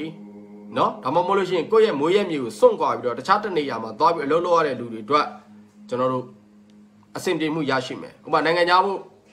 သွားဖို့လှုပ်ဆောင်နေတဲ့လူတွေကံကောင်းမှုရရှိမယ်ဒါမှမဟုတ်လို့ရှိရင်တခြားတနေတကြီးမှာအလုပ်လုပ်ဖို့အတွက်အလုပ်လျှောက်ထားတဲ့လူတွေပေါ့နော်ဒီလိုကိစ္စတွေနဲ့ပတ်သက်လာရင်တော့အားကောင်းပါတယ်အဲ့တော့နောက်တစ်ခါကျွန်တော်ကြုံတွေ့လာမယ့်ကျွန်တော်ပြည်သားသမီးတွေအကျိုးပေးနေတဲ့အကြောင်းအားဖြင့်ပြောမယ်ဆိုလို့ရှိရင်ကျွန်တော်ခရမ်းရောင်အားကောင်းနေတဲ့အချိန်ဒီပိုင်းခြားတစ်ခုဖြစ်တယ်အစိမ့်ပုတ်ရောင်အားကောင်းနေတဲ့အချိန်ဒီပိုင်းခြားတစ်ခုဖြစ်တယ်မိုးပြရောင်အားကောင်းနေတဲ့အချိန်ဒီပိုင်းခြားတစ်ခုဖြစ်ပါတယ်ခဏအားဖြင့်ပြောမယ်ဆိုနံပါတ်6ခဏအားကောင်းတယ်နံပါတ်2ခဏအားကောင်းတယ်နံပါတ်9ခဏအားကောင်းနေတဲ့အချိန်ဒီပိုင်းခြားတစ်ခုဖြစ်ပါတယ်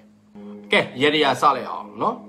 ်အဲ့တော့ကျွန်တော်ပြည်သားသမီးတွေရေဒီယာကြံခဲ့တယ်အဲ့တော့ကျွန်တော်ပြည်သားသမီးတွေရေဒီယာအနေနဲ့ကျွန်တော်ပြောမယ်ကိုယ့်ရဲ့ကံထောက်ပတ်တခုခုရဖို့အတွက်တော့၎င်းပေါ့နော်ကိုယ့်ရဲ့ဒီ9လပိုင်းမှာကံကောင်းဖို့အတွက်တော့၎င်းရေဒီယာပြုလုပ်ခြင်းနဲ့ဆိုလို့ရှိရင်ကျွန်တော်တစ်တီကိုမျိုးမြတ်စွာဘုရားမှာကိုယ့်ရဲ့မွေးရဖြစ်တဲ့ကြရာပရိနေ့မှာလှူဒန်းပေးရမယ်တစ်တီကိုမျိုးကိုကြရာပရိနေ့မှာလှူဒန်းပေးရမယ်ငွေကြေးကိစ္စတွေနဲ့ပတ်သက်ပြီးတခုခုအဆင်မပြေဖြစ်တာမျိုးငွေကြေးကိစ္စတွေနဲ့ပတ်သက်ပြီးတခုခုခက်ခဲတာမျိုးဆိုလို့ရှိရင်လမ်းဘေးခွေးတွေကိုကျွန်တော်တို့အစားစာပေါ့နော်ဘာပဲကြွေ့ပေါ့ထမင်းပဲကြွေ့ပေါင်မုတ်ပဲကြွေ့ခွေးလွင့်တွေကိုကျွန်တော်တို့ဒီလိုမျိုးအစားတော့ကြွေးရမယ်နော်ထမင်းကြွေးတာမျိုးလည်းရတယ်ဘာပဲကြွေးပေါ့ဗျာသူတို့အစားတော့ဒါတော့အများတန်းကြွေးကြမလို့ပါကိုငွေကြေးကိစ္စတွေနဲ့ပတ်သက်ပြီးခက်ခဲတဲ့အခါငွေကြေးကိစ္စတွေနဲ့ပတ်သက်ပြီးအဆင်မပြေတဲ့အခါကျမှကြွေးဟုတ်ပြီနော်အဲ့တော့ကျမ်းမာရေးကိစ္စတွေနဲ့ပတ်သက်ပြီးတော့ခုအဆင်မပြေဖြစ်တာပဲဖြစ်ကျမ်းမာရေးညံ့တာပဲဖြစ်ကျွန်တော်အုံဒီတစ်လုံးပေါ့အုံဒီဆိုအုံဒီစိမ့်ပဲဖြစ်အုံဒီအချောက်ပဲဖြစ်ဘာပဲဖြစ်အဲ့အုံဒီတစ်လုံးမှာကိုဖြစ်နေရတဲ့ယောဂကိုခံစားနေရတဲ့ဝေဒနာရေးပြီးတော့ရေမျောပလိုက်တကယ်လို့ကျွန်တော်ရေမျောဖို့နေရာမရှိဘူးဆိုရင်မြေမြုပ်ပလိုက်နော်မြေပမာမြုပ်မလဲဆိုမြုပ်ချင်တဲ့နေရာမြုပ်ပြီးရင်အဲ့အုံဒီကအပင်ပေါက်လာမှာပဲဟုတ်ပြီနော်မြုပ်ချင်တဲ့နေရာလည်းမြေမြုပ်ပလိုက်ဟုတ်ပြီလားကျွန်တော်တို့တောက်ကြသားသမီးတွေကတော့နော်ထုံးစံအတိုင်းပဲကံကောင်းနေဦးမရှိတာချစ်လို့ ရောရလာစရာဘာချက်ချင်တာဘာချက်ချင်တာလဲနောက်မှစကားပြောမယ်ဗျာကျွန်တော်တို့ပြီးအောင်ရင်ဟောလိုက်အောင်မယ်နော်တချို့စနေသားသမီးတွေစောင့်နေတာတော်တော်ကြာပြီနော်အဲ့တော့တောက်ကြသားသမီးတွေကတော့ကန်တရားကတော့ရုပ်တာချောတာကန်တော့ဆိုးတယ်တောက်ကြသားသမီးတွေတော်များရုပ်ချောတယ်ဒါပေမဲ့သူကကန်ဆိုးတယ်အခုလည်းတောက်ကြတွေကန်ဆိုးပြန်ပြီတောက်ကြသားသမီးတွေကိုယ်ပိုင်လုပ်ငန်းကိစ္စတွေနဲ့ပတ်သက်ပြီးလှုပ်ဆောင်တဲ့လူတွေဟာစက်သူရှယ်ယာအကျိုးပေးမှုအားနည်းနေတဲ့အခြေအနေပိုင်းခြားတစ်ခုဖြစ်ပါတယ်လုပ်ငန်းကိစ္စတွေကြားထဲမှာအတွင်းလူတွေနဲ့အငင်းကုန်ဖြစ်ရတာတွေအတွင်းလူတစ္ဆာဖောက်တာနဲ့ပတ်သက်ပြီးတွေ့ကြုံလာမယ့်အခြေအနေပိုင်းခြားတစ်ခုဖြစ်ပါတယ်လုပ်ငန်းကိစ္စတွေမှာကိုယ်ရန်လိုတာမျိုးတွေကိုယ်တိုက်ခိုက်ပြောဆိုတာမျိုးတွေကိုယ့်ရဲ့နာမည်ဂုဏ်သတင်းတွေကိုကျွန်တော်တိုက်ခိုက်တာမျိုးတွေနဲ့ပတ်သက်ပြီးတွေ့ကြုံလာမယ့်အခြေအနေပိုင်းခြားတစ်ခုဖြစ်ပါတယ်တောက်ကြသားသမီးတွေမနေ့ကဒီကျွန်တော်တလတာမှာလှုပ်ဆောင်တဲ့အခါမှာကိုယ့်ရဲ့လုပ်ငန်းကိစ္စတွေနဲ့ပတ်သက်ပြီးလှုပ်ဆောင်တဲ့အခါမှာအများနဲ့တိုင်ပင်ဆွေးနွေးပြီးလှုပ်ဆောင်တာမျိုးအတက်နိုင်ဆုံးရှောင်ကျဉ်တင်တယ်နော်ပြီးတော့အစုဆက်ရှယ်ယာတွေအများနဲ့ပူးပေါင်းပြီးလှုပ်ဆောင်မဲ့ကိစ္စတွေအတက်နိုင်ဆုံးရှောင်ကျဉ်တာကိုယ့်တက်ပိုကောင်းလိမ့်မယ်လုပ်ငန်းကိစ္စတွေနဲ့ပတ်သက်တဲ့အပိုင်းတွေမှာတော့နည်းနည်းလေးငွေကုန်ကြေးကျဖြစ်တာမျိုးတွေတွေ့ကြုံလာမယ့်အခြေအနေပိုင်းခြားတစ်ခုဖြစ်တယ်ငွေကြေးကိစ္စတွေနဲ့ပတ်သက်ပြီးအိမ်ပြင်အိမ်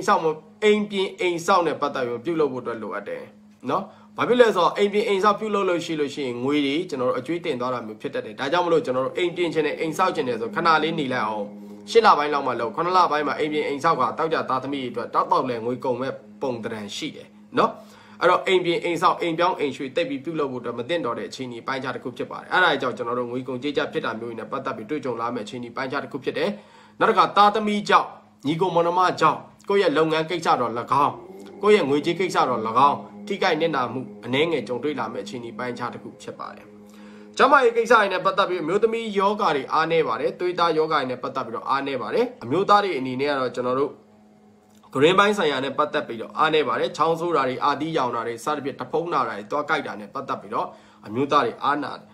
တွေ့ကြုံလာမယ့်အခြေအနေပိုင်းခြားတစ်ခုဖြစ်ပါတယ်အခြေကိစ္စမှာတော့ကိုချစ်သူကကိုယ်ဘလောက်ပဲပျော်ရွှင်အောင်ပဲထားတာဘလောက်ပဲသူ့အတူကျင်နာတယ်ပဲဖြစ်ဖြစ်ယူရတယ်ပဲဖြစ်ဖြစ်တောက်ကြသားသမီးတွေပျော်ရွှင်မှုမရရှိပါဘူ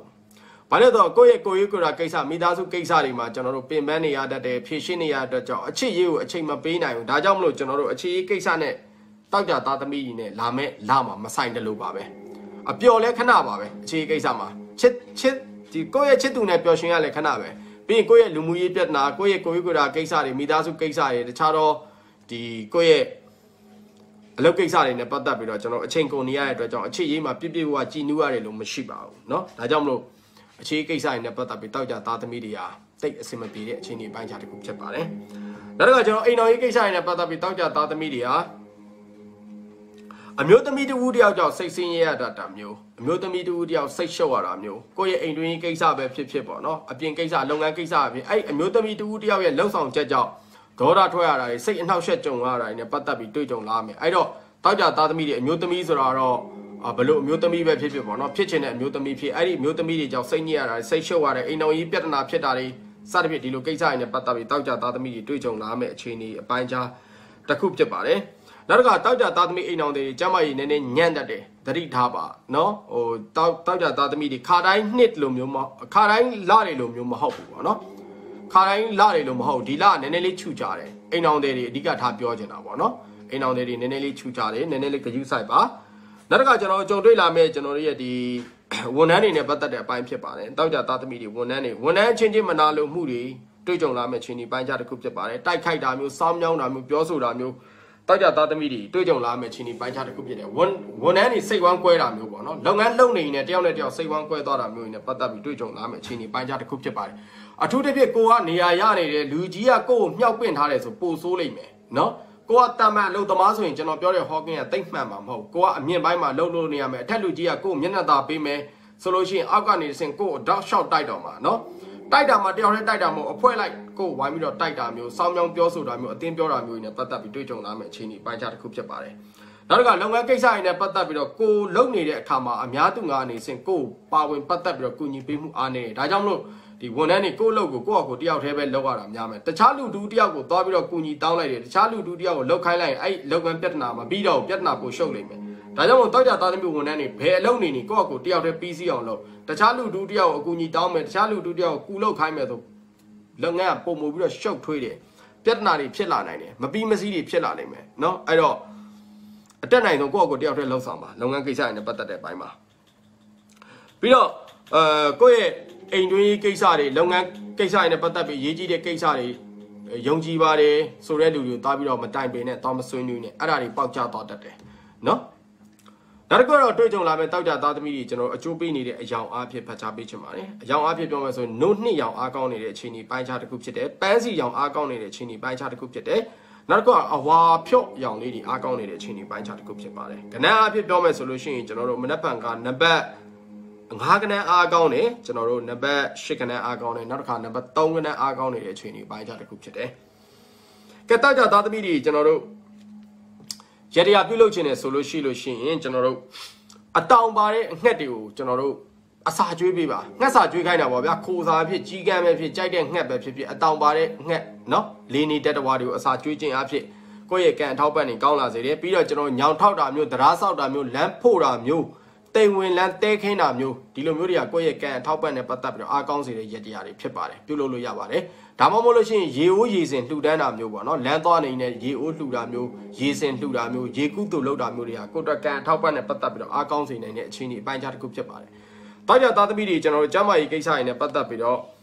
အစင်မပြေဖြစ်တယ်ဆိုလို့ရှိရင်ကျွန်တော်တို့ဘာလုပ်ရမလဲဆိုလို့ရှိရင်ဘဲဥပြုတ်6လုံးခွေးကျွေးပေးပါနော်ဘဲဥပြုတ်6လုံးကိုကျွန်တော်တို့လမ်းမေးခွေးကျွေးပေးလိုက်ပါကျမ်းမာရေးကိစ္စနဲ့ပတ်သက်ပြီးညံ့လာမယ်ဆိုရင်ပြောတာပေါ့နော်အဲ့တော့ငွေကြေးကိစ္စတွေနဲ့ပတ်သက်ပြီးစမပြေဖြစ်တယ်ငွေကြေးကိစ္စတွေနဲ့ပတ်သက်ပြီးကံကောင်းစေတယ်ဆိုလို့ရှိရင်နှင်းစီပန်းကိုပွင့်ကိုယ့်ရဲ့မွေးရက်ဖြစ်တဲ့တောက်ကြနေ့မနေ့အာယုံတက်မှာမြတ်စွာဘုရားကိုလှူပေးပါဟုတ်ပြီနော်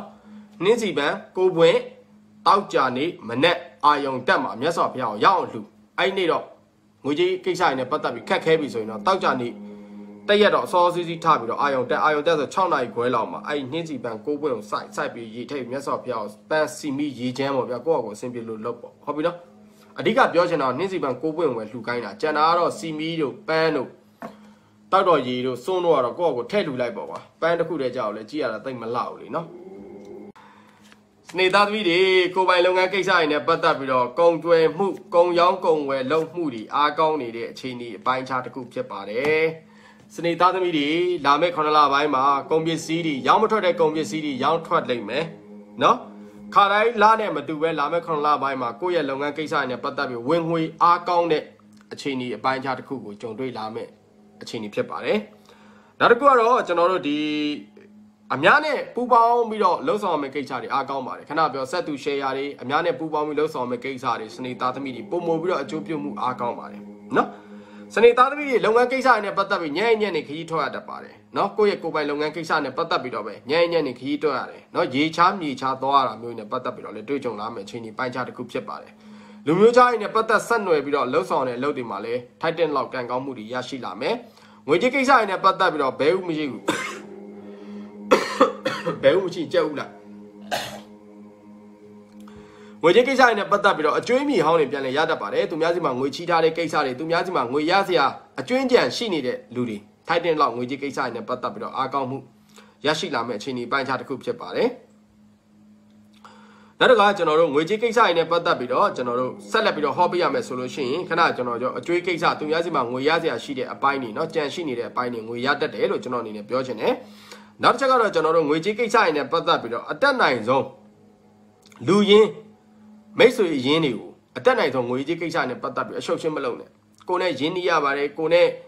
အရန်ပြောမနာဆိုမနာဖြစ်တဲ့လူတွေနဲ့ငွေကြေးကိစ္စအရှုပ်ရှင်းမလုပ်နဲ့နော်အဲ့ဒါကိုယ့်အတွက်ပုံမူပြီးတော့ရှုပ်ထွေးမှုဖြစ်ပေါ်စေတယ်ဟုတ်ပြီတော့ဒဇိန်းနဲ့ပတ်သက်ပြီးတော့ငွေကြေးကိစ္စလုပ်ချင်လို့လူယုံလူရင်းတွေနဲ့ပတ်သက်ပြီးတော့မလုပ်နဲ့အရှုပ်ရှင်းတွေပိုရှုပ်နေမယ်ကဲကျမကြီးကိစ္စခါနာတာခါကြိုက်တာမျိုးတွေနဲ့ပတ်သက်ပြီးတွေ့ကြုံလာမယ့်အခြေအနေပိုင်းခြားတစ်ခုဖြစ်ပါတယ်နောက်တစ်ခါကျွန်တော်လေးဘက်နာဖြစ်နေတဲ့လူတွေနည်းနည်းလေးဂရုစိုက်ပါနော်လေးပတ်နာဖြစ်နေတဲ့လူတွေနည်းနည်းဂရုစိုက်လေးပတ်နာပြန်လဲပြီးတော့ဖောက်တတ်တယ်ခါနာတာခါကိုက်ရင်လည်းပတ်သက်ပြီးတွေ့ကြုံလာမယ့်ချင်းဒီပိုင်းခြားတစ်ခုဖြစ်ပါတယ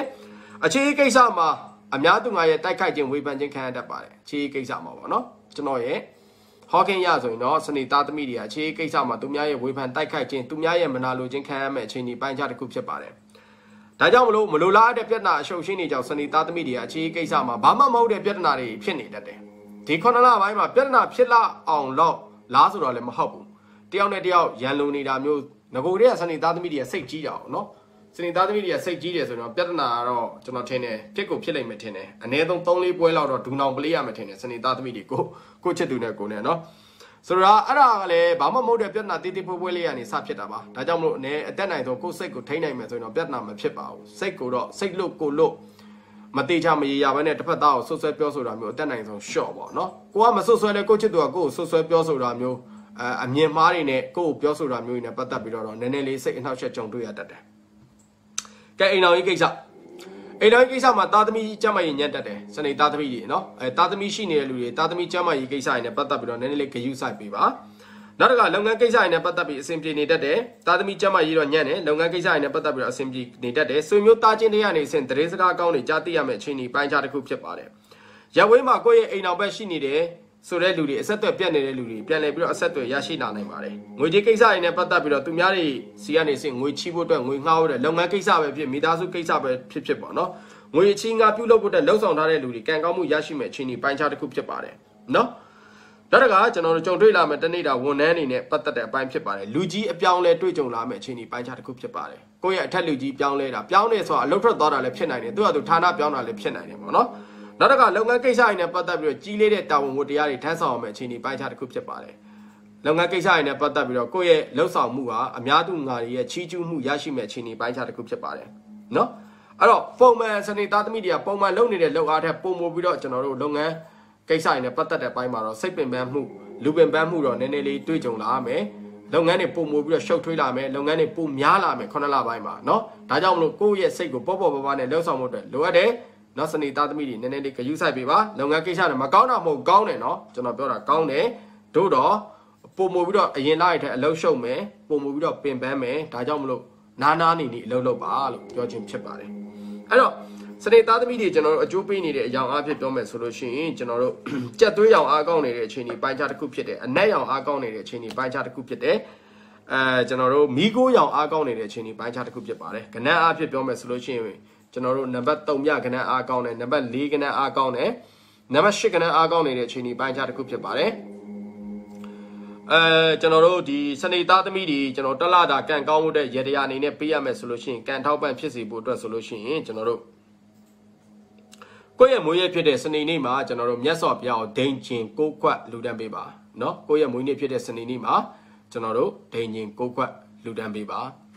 နောက်တစ်ခါငွေကြေးကိစ္စတွေနဲ့ပတ်သက်ပြီးတခုခုအဆင်မပြေဖြစ်လာတာငွေကြေးကိစ္စနဲ့ပတ်သက်ပြီးတော့တခုခုခက်ခဲလာတယ်ဆိုလို့ရှိရင်ကျွန်တော်တို့ညောင်မင်းရုပ်ကစိုးနတ်မင်းကိုနွားနို့3ခွက်လူတန်းပါပြီးရင်ကိုယ့်ရဲ့ငွေကြေးကိစ္စတွေနဲ့ဆုတောင်းပါညောင်မင်းရုပ်ကစိုးနတ်မင်းကိုကျွန်တော်တို့နွားနို့အဆင်ပြေတဲ့စီပဲဝယ်လာခဲ့အကြက်လည်းရတယ်အစိမ့်လေးရတယ်တကယ်လို့နွားနို့မရဘူးဆိုရင်လည်းပဲနို့လေးရတယ်เนาะကျွန်တော်အဆင်ပြေတဲ့နို့တခုခု3ခွက်ဆိုတာတစ်ခါ3ခွက်လေးတွေနဲ့ပါ3ခွက်လူဖျောင်းနိုင်အမွှေးတိုင်ထုံငွေကြေးကိစ္စတွေနဲ့ပတ်သက်ပြီးဆုတောင်းကျမ်းမာရေးကိစ္စတွေနဲ့ပတ်သက်ပြီးတော့ခုခုအဆင်မပြေဖြစ်တာဖြစ်ကျမ်းမာရေးညံ့လာတာဖြစ်ဆိုလို့ရှိရင်ကျွန်တော်တို့အိမ်နောက်ဘေးမှာရှိတဲ့ကိုယ့်ရဲ့ဖန်ကွက်တို့เนาะပကံလုံးတို့အပ်နေတာတွေကွဲနေတာတွေအိမ်မှာရှိကောင်းရှိလိမ့်မယ်အဲ့ဒါကြီးစွန့်ပစ်ပေးလိုက်เนาะကိုနေတဲ့အိမ်မှာပေါ့เนาะဟိုမှာဖန်ကွက်အပ်နေတာတွေကွဲနေတာတွေပဲ့နေတာတွေရှိရဆိုလို့ရှိရင်စွန့်ပစ်လိုက်အဲ့တော့ဘယ်နေ့မှစွန့်ပစ်ရမလဲဆိုကျွန်တော်စနေနေ့ညမှာစွန့်ပစ်ပေးစနေနေ့ညနေပိုင်းလောက်ပေါ့เนาะစွန့်ပစ်ပေးပါ